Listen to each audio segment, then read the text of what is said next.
Mike Trout here, and I just pissed off the founder of Crypto News by assuming he wasn't engaged on the blockchain. I just wanted a video to explain myself since he wouldn't listen to my text. Like I don't have time to listen to your 1 minute little recordings because I'm dyslexic and I hate to type. Because I find when I type, I am always misunderstood, right? So I do text because I communicate much better on the spoken as I'm doing this podcast. But Richard, and I'll share some of the content of the body, I was trying to communicate to Richard that the autonomous wall really has nothing to do with walls. It's actually about securing data and developing the AI and launching the first nano. The opportunity is the one that's been created in America because of Trump starting 3 years ago, 4 years ago, when he started talking about build a wall, build a wall, build a wall, to use technology to solve the problem. Because the greater question to me is who's going to control the data? Autonomous walls are coming, just like driverless cars are coming, just like Ring is on your doorbell, just like data is borderless, okay? Who's going to control the data? Do you want Big Brother, government? Do you want some corporation like Amazon or Facebook or Google or Yahweh or do you want to control it via the blockchain? You see, the way I see it is autonomous walls are coming, whether we like it or not.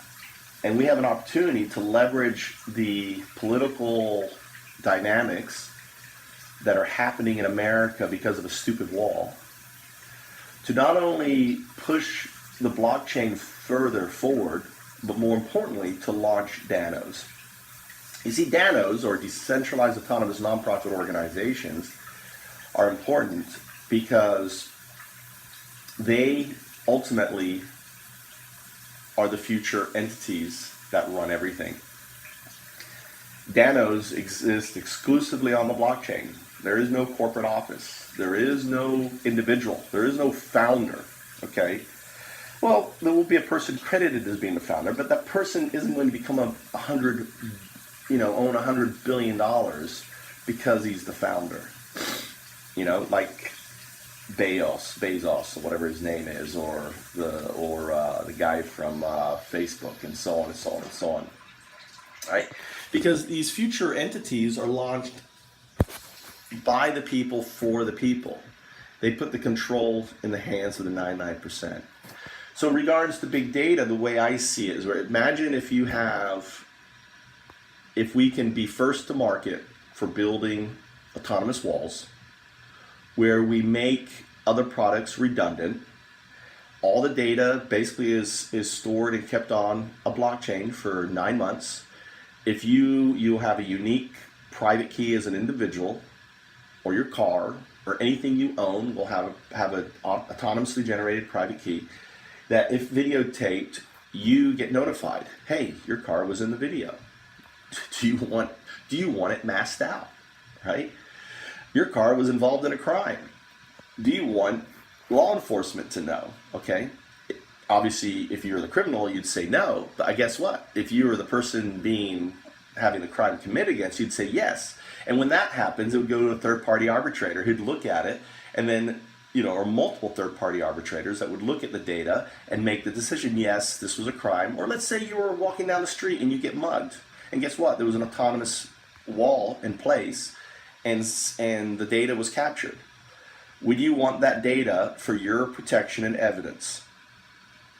The answer is yes. Would you want companies or corporations or governments to use that data nefariously for their own personal benefit? The answer is no, okay? See, data and autonomous agents is the next paradigm that's coming. and it can't be stopped, Richard. And that's what autonomous wall is all about.